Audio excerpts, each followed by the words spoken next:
Hari Om. Om Sahana Vavatu Sahanau Bhunaktu Sahaviryam Karavavahai Tejasvinavaditamastu ma vidvishavahai. Om Shanti Shanti Shanti. Samasta Janakalyane Niratam Karunamayam Namami Chinmayam Devam Sadgurum Brahma Vidwaram.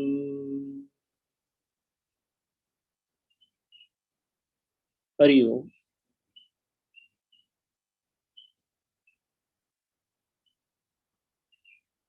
In the last discussion, we saw that the entire effort of the philosophy or the mankind is to search for the ultimate truth. The last bastion where the search ends. Being referred to as Brahma by the Indian philosopher, the ultimate reality.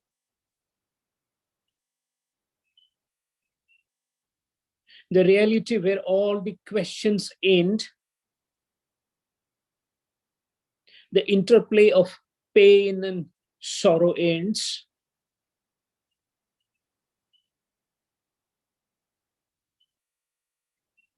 And it was also seen that the source of having the knowledge about the ultimate reality is Veda.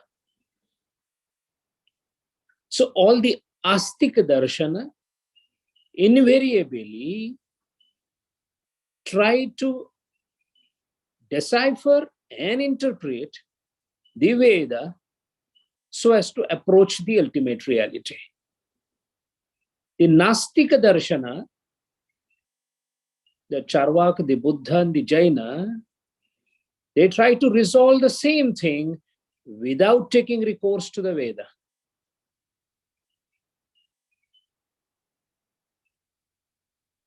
The Vedas by themselves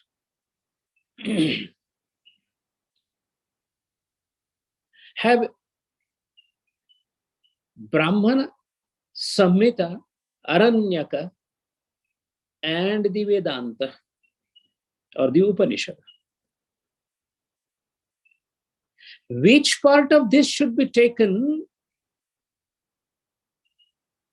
to study the ultimate reality or the Brahma? Is it that all the four parts deal with it, or one part deals with it, others are secondary? Because Brahmana happens to be the first one, so that must be very important. Otherwise, why would it come as first? And Upanishada happens to be the last one, Vedanta. That must be the essence, that must be the final crystallized philosophy. So it should be taken as the basis. Or all the four parts should be taken as the basis for deciphering the ultimate truth. So the first question that the thinker has to deal with is, which part of Veda is relevant in interpretation of the ultimate truth? One.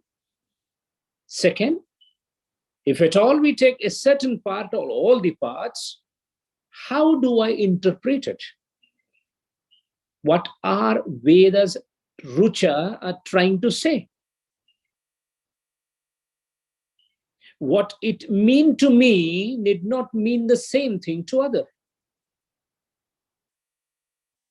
In other words, the Ruchaj of the Veda, of the different parts of the Veda, singly or in toto together, convey a vision that may differ from a person to another person. So even if somebody is deeply studying the Vedas, contemplating upon it, so there is a Shravana, there is a contemplation, Manana, or the Chintana, and that was leading each and every individual Rishi, depending upon his ability to decipher the Vedas at a different level of contemplation or dhyana, the meaning of Veda as it appeared to them, as a kind of a vision,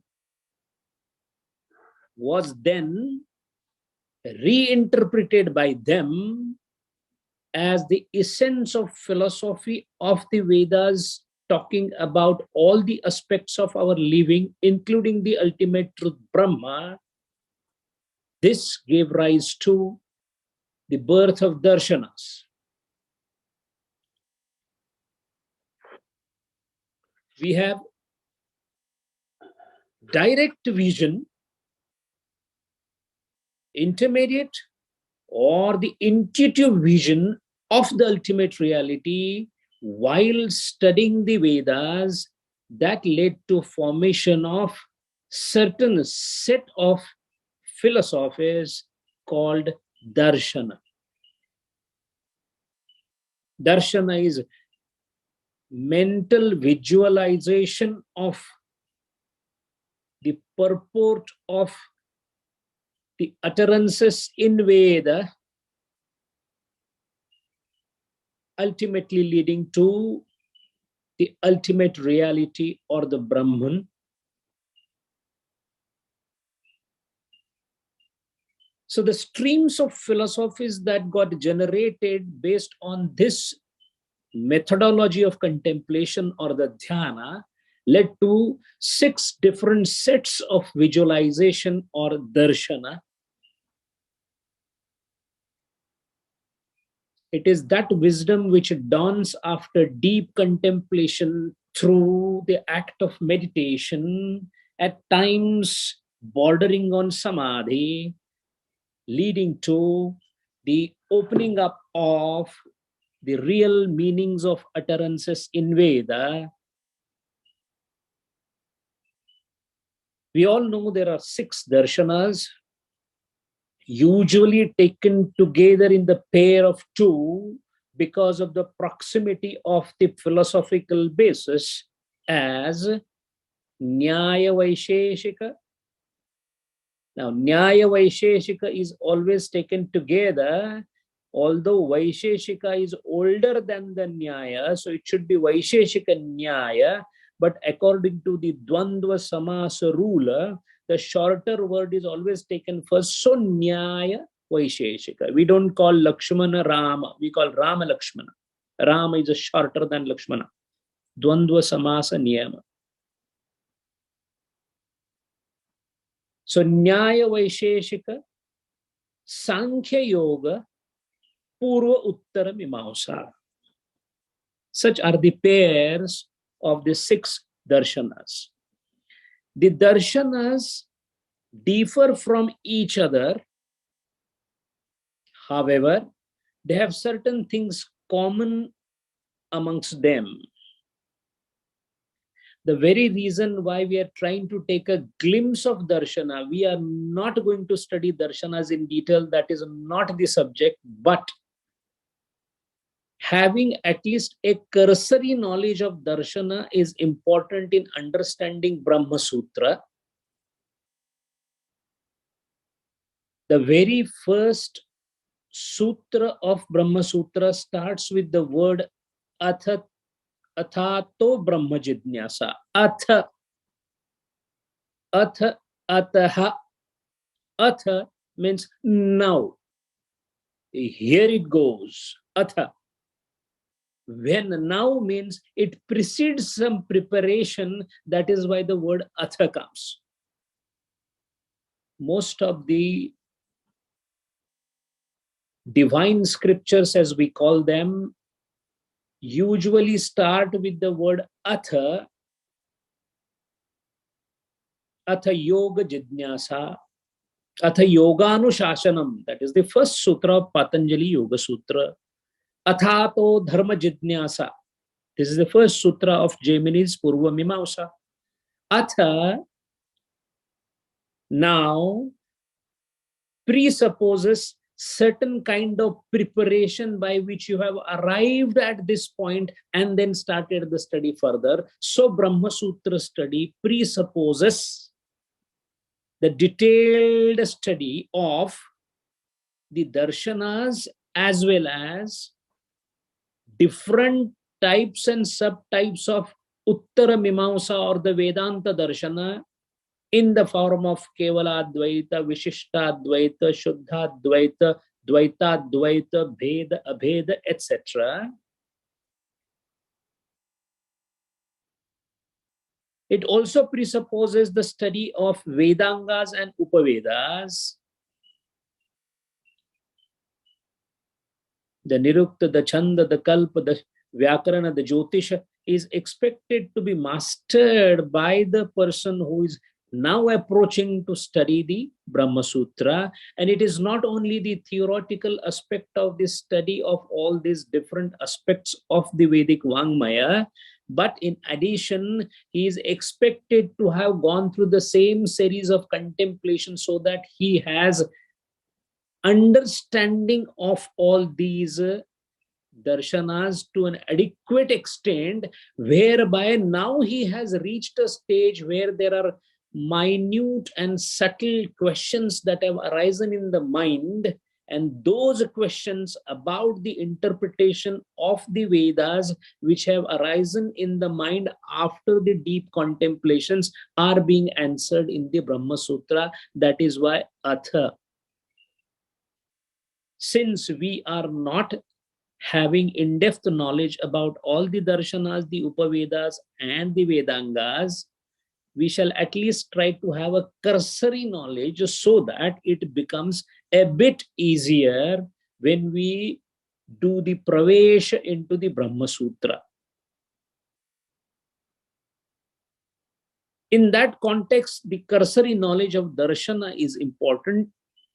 All these Shad Darshanas have four things in common with them. The commonality of all darshanas is all of them agree to the existence of Brahma. All they try to discuss through their darshana is nature of Brahma or Atma. Second thing that they discuss in their darshana is nature of an individual soul or jiva.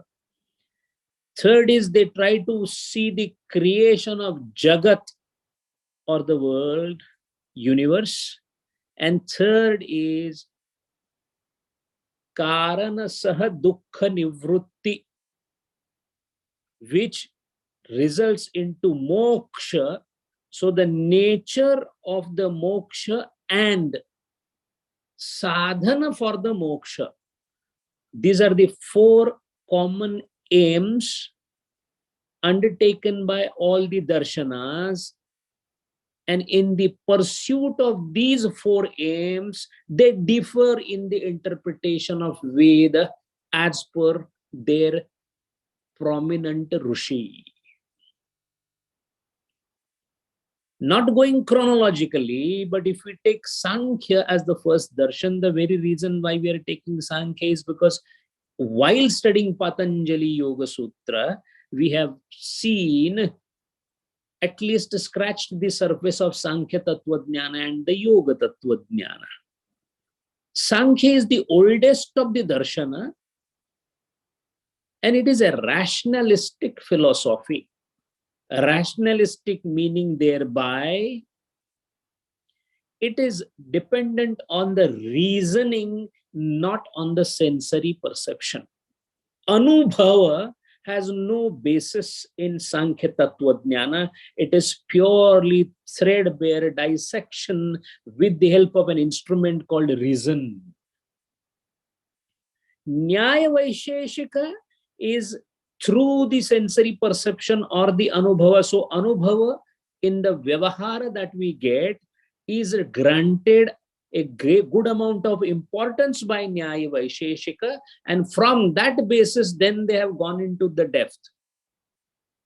It must be emphasized here that although Nyaya Vaisheshika tries to analyze the common experience that we get in Vyavahara, it doesn't mean it is a very simple darshana. In fact, it is one of the most taxing and complicated darshana to study. The Sankhya is rationalistic or based on reason, and every darshana has two aspects in their study. What is there to study in this world? In this world, there are only two things to study. If you want to reach the ultimate reality, you have to go in a particular methodology, and the entire study depends on two things. One, there are umpteen things in this world. So umpteen things need to be studied in detail to find out whether they have a common basis or not. So everything that is there existing in this world is called a prameya vastu, jneya vastu, cognizable thing that needs to be studied, and that is called sad vastu mimamsa. The metaphysics, sad vastu mimamsa, because those things appear to be existing in front of my sensory perception. There is a mountain, there is a tree, there is a water, there are men, there are animals, there are plant kingdoms, there are things in this world. Studying the things might lead me to the ultimate reality. And the second part is, if I have to study the things, prameya, if I have to study the sadvastu, then I must have some method of studying it. When an Advaiti says that this world is unreal, how did he come to this conclusion?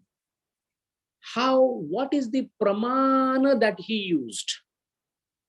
That means, what is the methodology of knowledge that he employed to know the thing?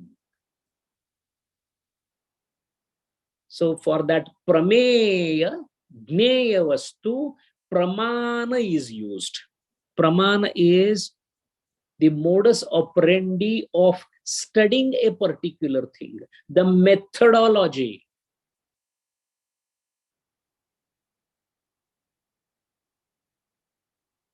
The vastu or the prameya is the target, while the arrow that goes and hits the target is pramana. My finger is in front of me, the finger is prameya, but I came to know that it is in front of me because of pratyaksha darshana, pramana. So pratyaksha is a pramana.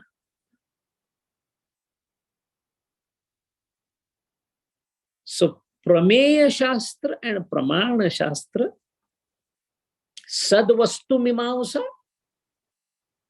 metaphysics, and jnana mimamsa, pramana shastra.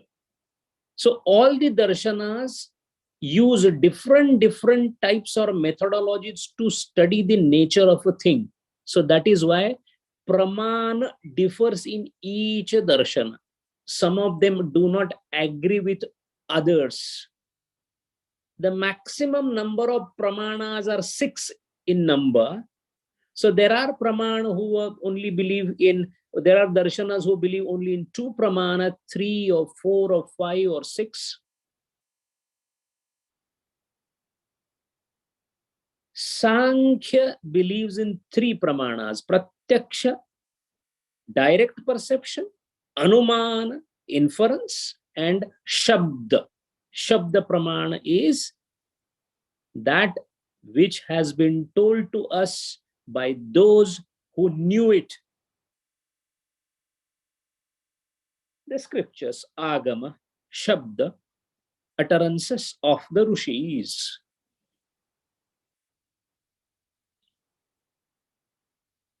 The Sankhya Darshana believes in philosophical dualism. Philosophical dualism meaning there is a Purusha. This Purusha can be equated to the Brahma, the ultimate reality, the one who is the original substratum for everything in this world to exist. So there is a clear-cut dichotomy between all-knowing principle, Chetana, Chaitanya, Purusha, and all not knowing principle, Jada, called Prakriti. We have seen them in detail while studying Yoga. The Purusha and the Prakriti, they are always invariably, infinitely separate from each other.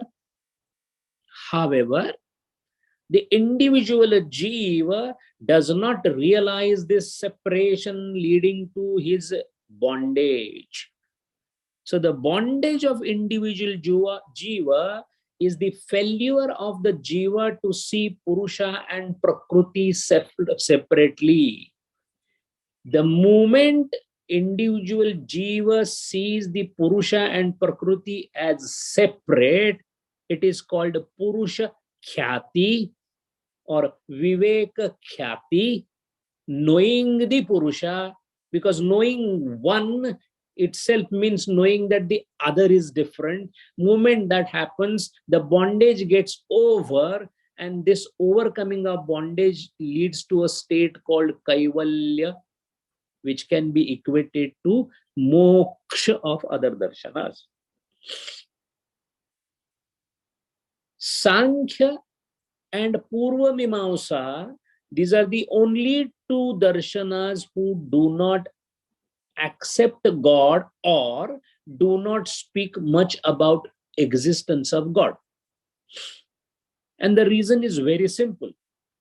According to the Sankhya, the Purusha is the one which is Chaitanya Yukta, all-knowing principle, and there is another non-knowing principle or the Jada called Prakriti. Prakriti keeps on expanding, creating, dissolving, creating the whole universe, again dissolving, while the Purusha only supplies the light or the Chaitanya or the consciousness required for it. When these two are so clear-cut, functionally separate and capable, where is the need of Ishvara? If the world is entirely being ruled by the rules, the design of the universe is ruled by definite set of rules. If the rules themselves are working, why do you need a person to see that the rules are working?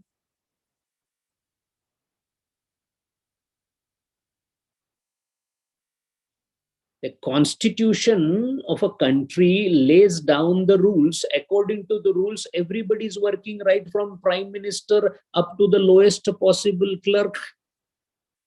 In this case, what is the point in presuming that there is still somebody who is watching whether this is followed or not? This is part of the rule. So when something is a niyama baddha, then what is the need of niyanta? The niyanta or the karta is the Ishvara. Since Purva Mimamsa believes that all the karma kanda that is given in the first two parts of the Veda clearly tells us what to do, what not to do. What to do is vidhi, what not to do is a nishedha. So vidhi and a nishedha both are given in the first two parts, the Brahman and the Samhita part of the Veda. then where is the need of an Ishvara to oversee that again? That is the reason amongst the 6 darshana, Sankhya and the Purva Mimamsa do not discuss, elaborate, or think it is important to have Ishvara. So they are also referred to as Nirishwara Darshana. Yoga Darshana is nothing else but the direct echo of Sankhya Darshana. The difference between the two is Sankhya is the foundation of the building, while the entire tower that is erected on the top of it is yoga. The second way of looking at it is Sankhya is a map that tells us everything on a piece of paper called map, while yoga is actually walking and reaching the destination based on the map. Yoga is the only practical darshana amongst the Shad darshanas. All the remaining 5 darshanas are tattva vivechana. It is the elaborate and in-depth, very subtle discussion about everything that is existing around and the ways of approaching those things. But Yoga Darshana is one solid darshana where these principles that are elucidated by the Sankhya Tattva Jnana are employed by doing some action. So Kriya is the soul of the Yoga Darshana. And that is why right from the Uttama Sadhaka to the Madhyama to the Manda Buddhi Adhikari, where all the practical inputs such as Yama, Niyama, etc. has been given, the role of Pranayama has been explained, the Samadhis have been elaborated in the Samadhi Pada of the first part. We have all seen that in detail. So we have a Samadhi Pada, then Sadhana Pada, then Vibhuti Pada, then a Kaivalya Pada. The nature of Kaivalya is described in detail in Kaivalya. The Samadhi Pada talks about what happens in meditation, how the higher and higher levels of consciousness are attained through Savitarka, Savichara, Sananda, Sasmita, Sampradnyat Samadhi, leading ultimately to a Sampradnyat Samadhi or Dharma Megha Samadhi, which is described in Vibhuti Pada. The Vibhuti Pada describes about the entire astonishing achievements or the siddhis that are obtained by the yogi.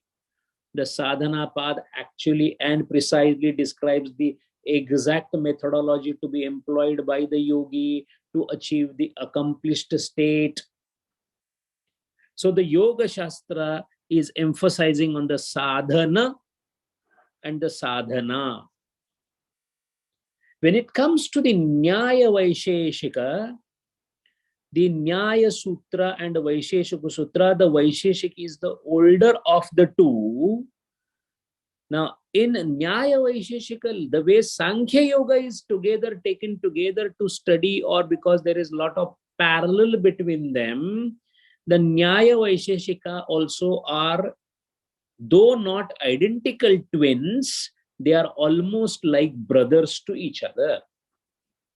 Vaisheshika is an expertise focused on Sadvastu Mimamsa, or the metaphysical part, or the Prameya, or the things that are around.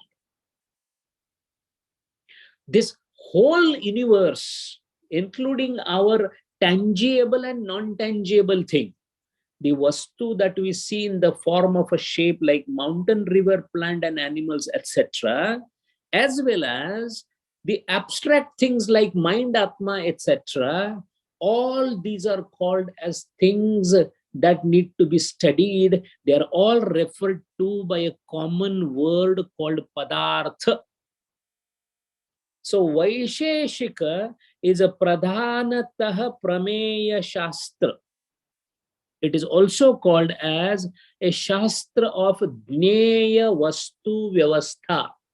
Whatever is existing as a vastu or a prameya or a jneya or a cognizable thing, what it is precisely, can it be classified, etc., is studied to an par excellence depth by Vaisheshika.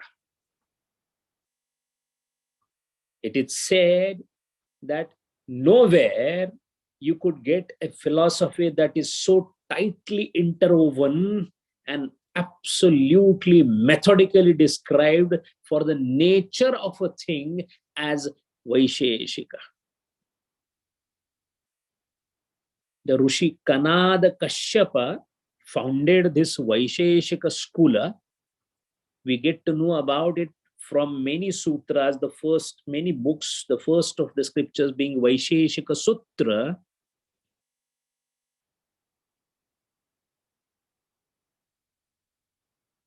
And the Vaishishya of the Vaisheshikas is they believe that the world is made up of assemblage of the smallest particles in the world called Paramanu. So world's first Paramanu Vad is given by Kanada Rishi. Although Rutherford came out and then the atoms were discovered, etc., is a story of hardly 200 years. The concept of Paramanu as promulgated by Kanada Rishi in Vaisheshika Sutra is still relevant even in quantum physics. The entire Padartha or the things that we see in the world are nothing else but the assemblage of these Paramanus.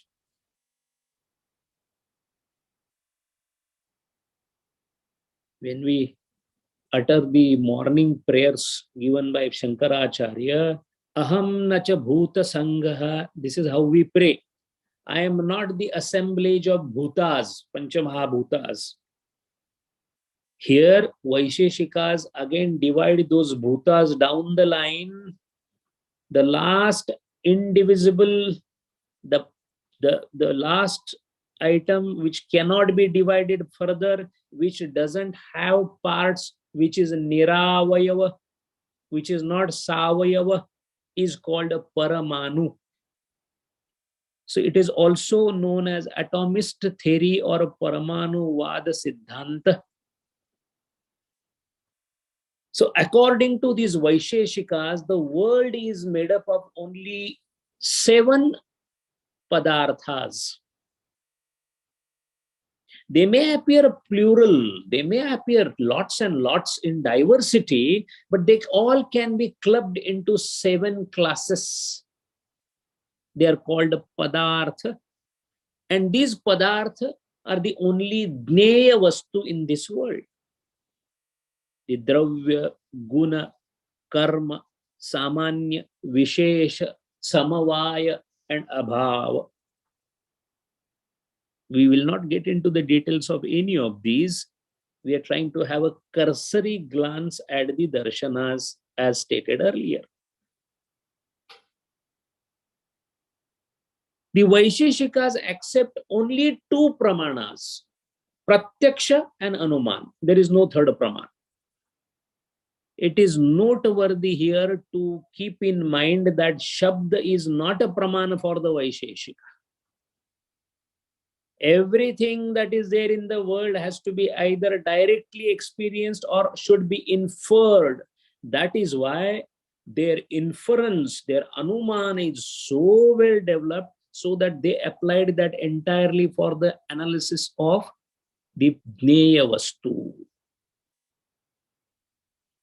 This Paramanu or the last indivisible part, when it comes together and starts assembling, depending upon the permutation combinations of these Paramanus, things are formed. So, a Paramanu keeps on adding to itself. Moment 2 Paramanus come together, a thing is formed. 3 come together, another thing is formed. 4, 5, 6, 10, there is no limit. And this is itself the creation. The creation is nothing but multiplication and coming together of these Paramanu, starting from the Paramanu Avastha to the Sanghat or coming together Avastha. In other words, Pralaya is nothing else but dissolution of this coming together of Paramanus, getting back to the one Paramanu that is there. Now, this sounds very familiar to us because the humongous effort that are being done today by spending billions of dollars by most of the atomic physicists is to find out the final God particle is nothing else but what Kanada has postulated earlier as the Paramanu.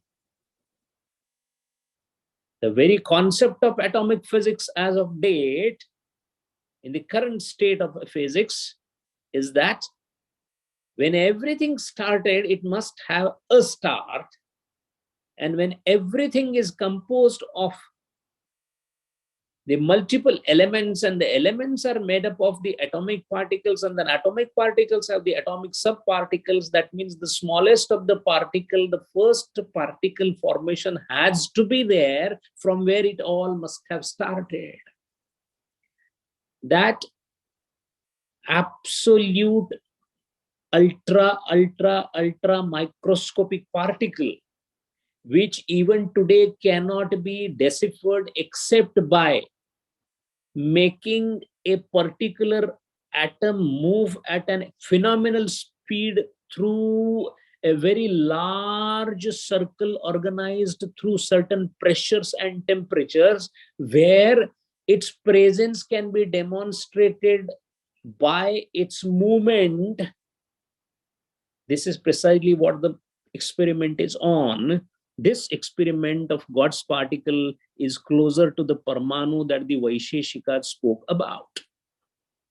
So that means Paramanu, when it goes into composite form or the Bhuta Sanghata, then only we experience it. The Sthula Swarupa of the Paramanu combination is what is experienced by us according to Vaisheshika.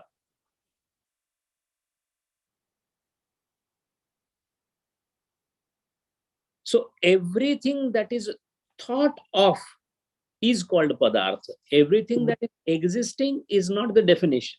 Everything that is thought of, that means everything that is cognizable, Jneyam, and everything that has a name, Abhideyam.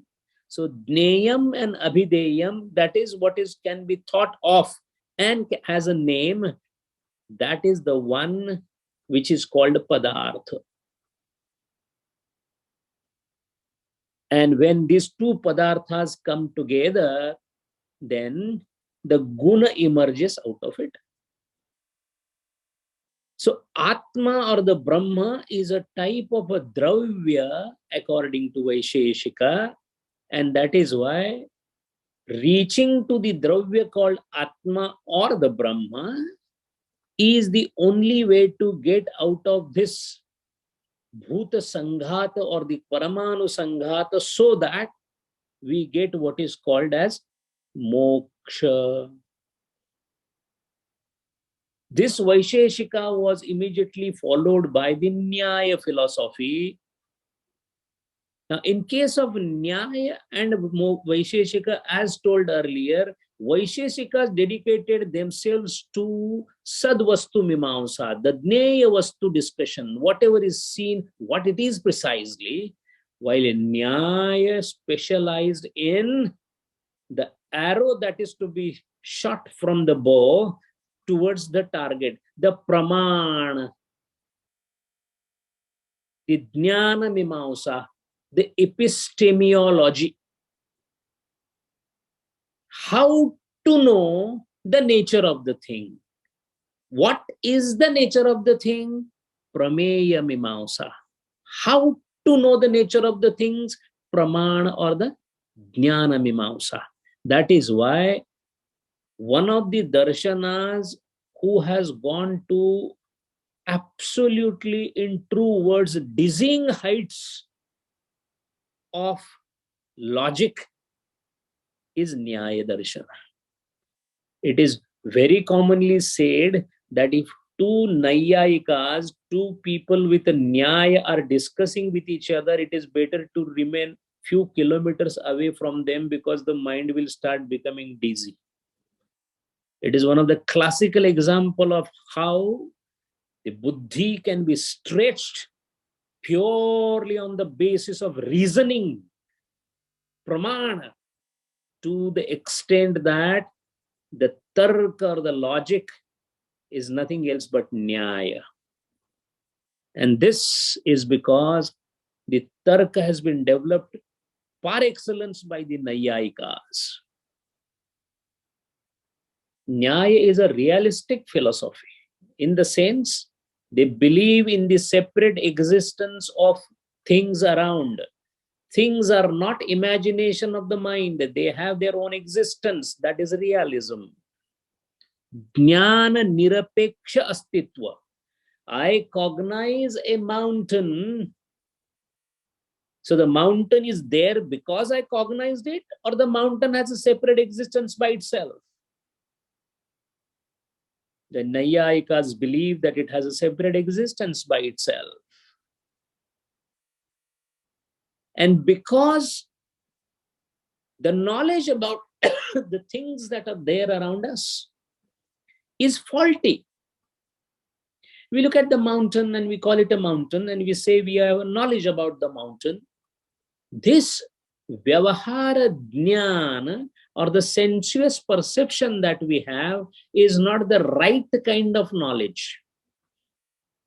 So Nayayika believe that we are in trouble, we have this sorrow, we have a painful existence because we do not have correct knowledge of everything that is around, because we do not adopt or employ the correct methodology of knowledge on the things around us.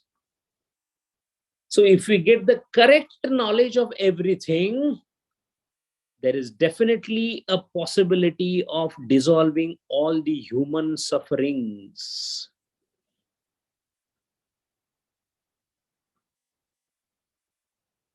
Deha, mana, indriya and vishaya, their sanyog leads to the jnana, and that is why we get dukkham. So dukkha rahitya or the moksha is possible by correct knowledge, by applying right methodology of having the knowledge. This is how the Pramana Shastra of Akshapad Gautam developed the Nyaya Tattva Jnana.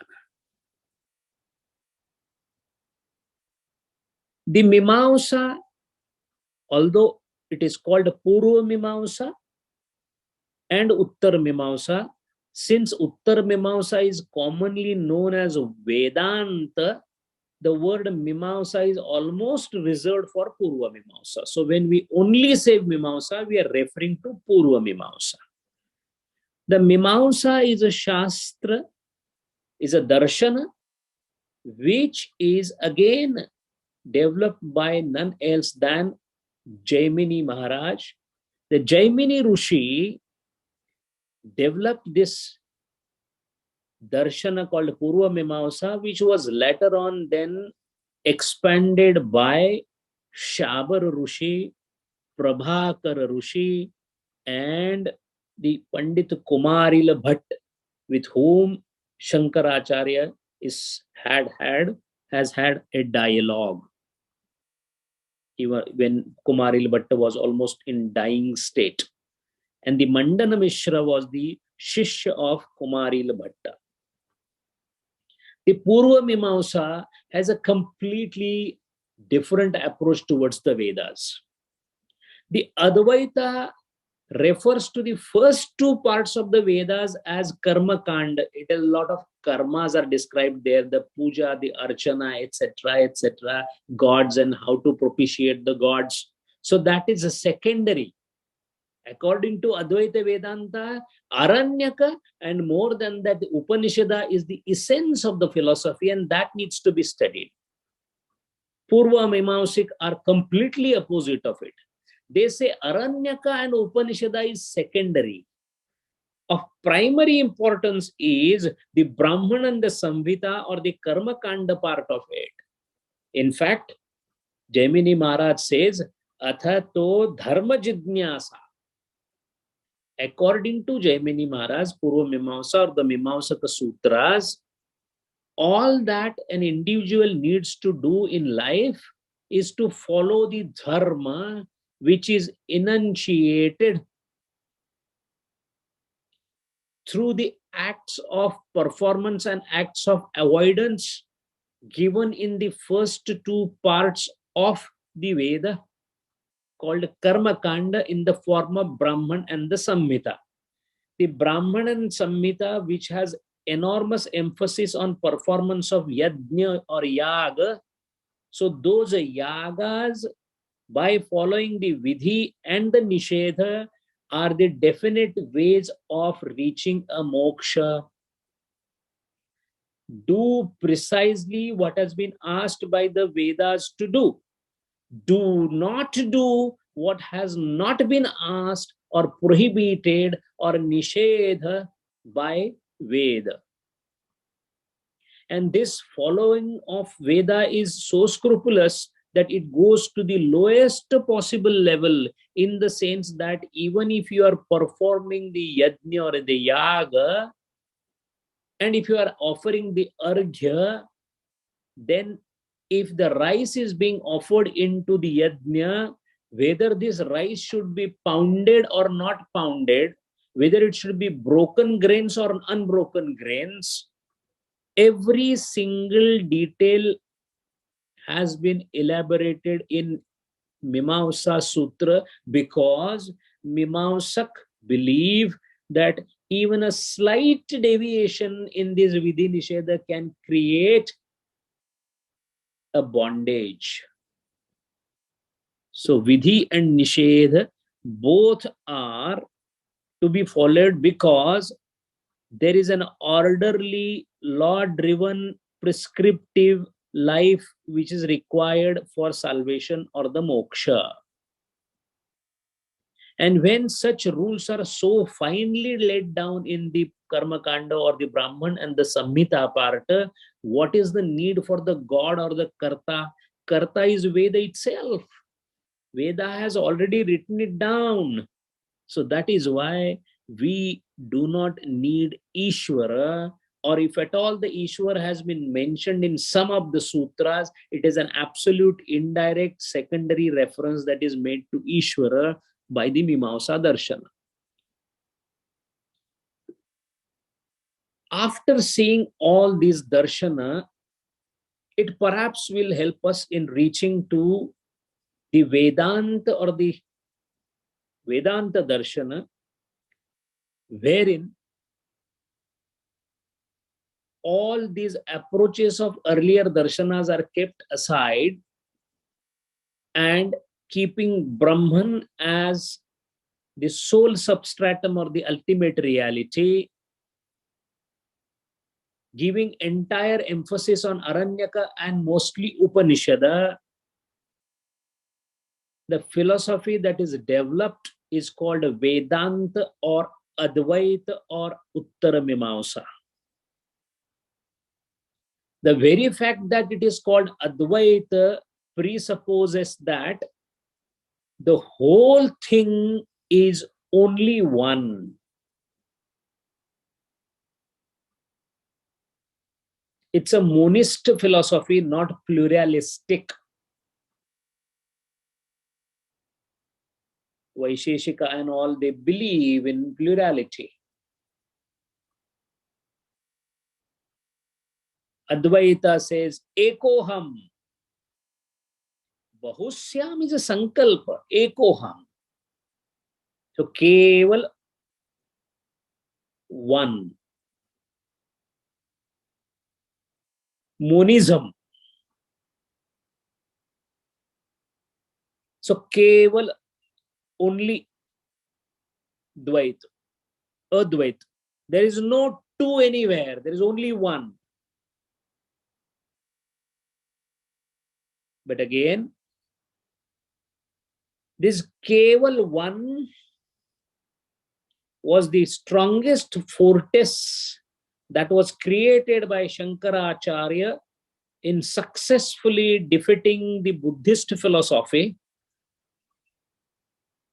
And he was able to do that confidently and came out as a conqueror by subduing all other philosophies, amongst which the Pradhana Mall, the chief wrestler, was the Buddhist with whom he wrestled and won by creating this fortress of Advaita. However, within the fortress of Advaita, there were many stalwarts who attacked the Shankaracharya from within. In other words, Shankaracharya succeeded in proving Advaita to be of paramount importance. However, within the Advaita, other rishis or the stalwarts or the intellectuals differed from Shankaracharya and came out with their own interpretation of Advaita. Thus, Advaita got subclassified into the Kevala Advaita, the Shuddha Advaita, the Vishishta Advaita, the Dvaita Advaita, the Bheda Bheda, etc. We will have a cursory glance on all of this because the way we saw the cursory glance of darshanas, it would be important for us to know at least the basics so that when we proceed with the Brahma Sutra, any reference there to this during the Bhasya or some of the Vartikas or the Tikas that we might take for reference, it won't be difficult for us or a surprising word for us. Amongst these sub-systems of Advaita philosophy, the one which is still considered supreme, still prevalent across India, still followed by majority of Advaiti, is of course the Acharya Shankaracharya's Kevala Advaita. Kevala Advaita as a philosophy is a vast philosophy. However, in one Subhashita, mind well, it is a Subhashita, not a Vedavakya. One Subhashita correctly and in short describes what exactly Kevala Dvaita is. And the Subhashita is Brahmam Satyam Jagan Mithya Jivo Brahmaihi Naparaha. In one Subhashita, in one utterance, entire philosophy of Kevala Dvaita is covered. Brahmam Satyam, the ultimate truth is Brahma, Jagat Mithya. The world is unreal, not false, not non-existing, not existing, Mithya. We will come to this word Mithya again. The universe appears real but is not, it is unreal. Jivo Brahmaihi Naparaha. There is no difference between Jiva and Brahma. This one statement covers majority of the Kevala Dvaita's principle. Now the question comes, what is the basic difference between Shankaracharya's philosophy and the other Acharya or other Advaita philosophies?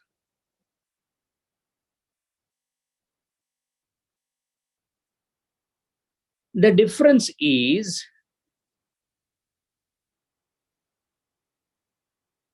when you intend to reach the Mount Everest, you first reach to the base camp. Gear up yourself, train yourself, make yourself competent enough to scale the Mount Everest, and then from base camp, you do the final ascent. According to Shankaracharya,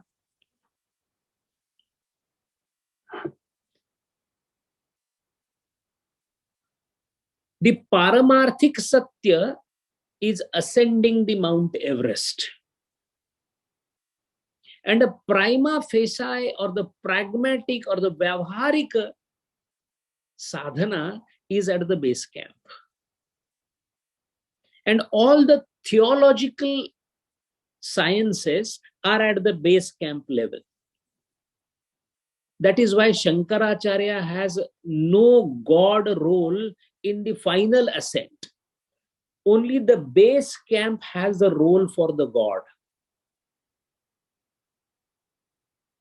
Other than Shankaracharya, all other acharyas, they believe that the base camp itself, if done properly, will lead to the ascent to the Mount Everest with the help of a Sherpa called God in the form of Vishnu or Krishna. Go to the base camp, devote yourself so much into the base camp, surrender yourself into the base camp to the instructor of the Sherpa called Vishnu or Krishna, and he will take you to the Mount Everest. So all you need to do is prepare at the base camp so well by devoting yourself to the instructor through an act called bhakti.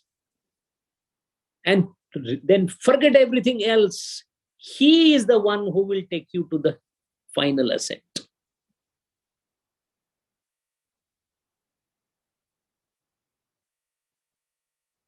And mind well, when you go to the final ascent, the God that is taking you to final ascent, which is his home, he will not be allowing you to sit on his throne, but he will allow you to be near him. And in fact, according to all schools other than Kevala Advaita, your intention is to go and be in the court of the Lord. So you can never be Vishnu, you can never be Krishna, you can be Krishna-vat, you can be Vishnu-vat, you can be Narayana-vat, but you cannot be them. Kevala Advaita completely differs from that. It says the base camp is going to prepare you, howsoever the best the instructor may be. But once you are done with it, throw away the instructor also, leave him, because you will be ascending on your own. No instructor or the Sherpa is required. The God is not required for the final realization. That is how we come to know that same Shankaracharya has composed ballads and sutras and everything on all the gods.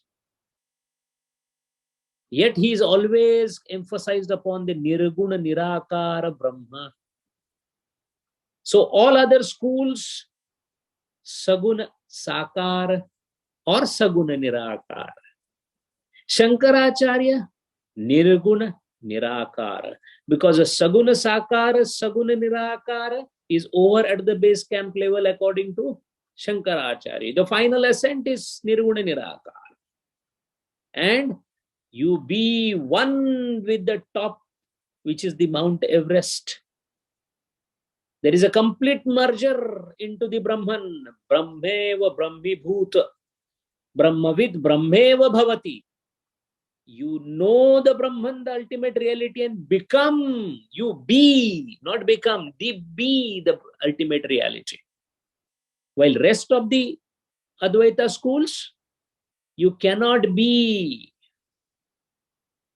You can be like him. Mahaperiyawa Shankaracharya, he has described these two things in a beautiful manner.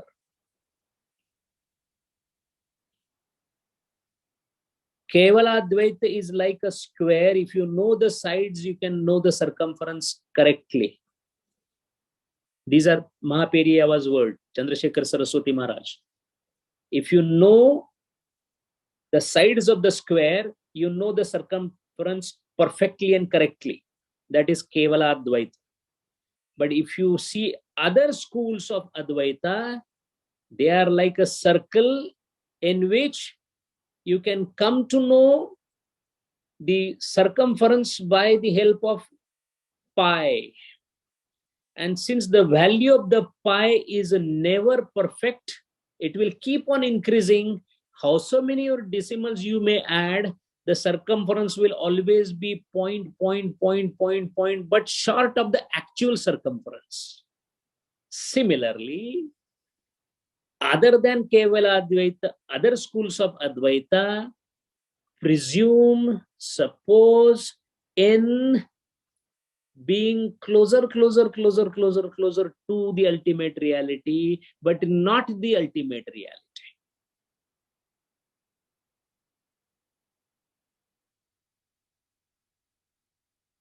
The Brahman or the Brahma in Kaivala Advaita is much drier a concept of Nirguna Nirakara, which cannot be described. In rest of the Advaita school, the Brahman itself is named as Vishnu, Narayana, Bhagavan, Sri Krishna, with attributes. Saguna Savishesha Brahma.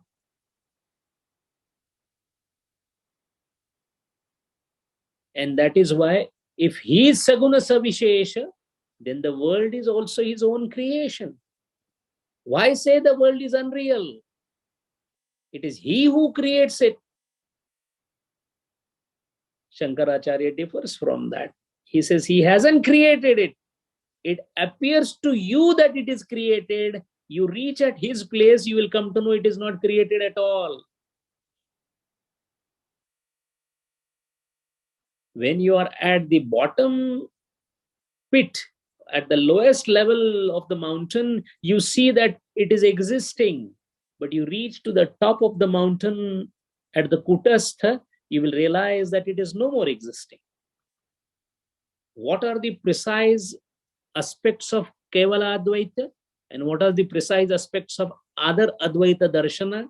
In short, we shall see in the next session. And once that is complete, we will be at least partially equipped to start the study of Brahma Sutra from the first part called Adhyasavad, which itself is a mind-boggling exposition by Shankaracharya.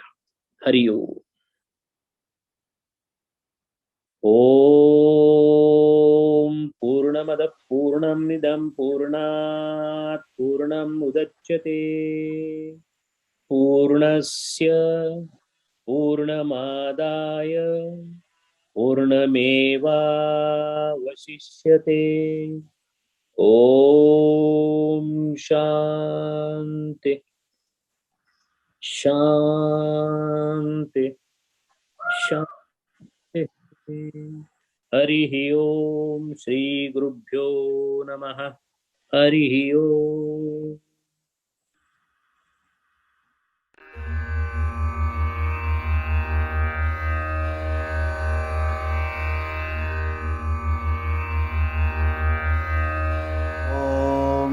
सहस्रशीर्षा पुरुषः सहस्राक्षः सहस्रपात् स भूमिं विश्वतो वृत्वा अत्यतिष्ठद्दशाङ्गुलम् पुरुष एवेदगुं सर्वं यद्भूतं यच्च भव्यम् उतामृतत्वस्येष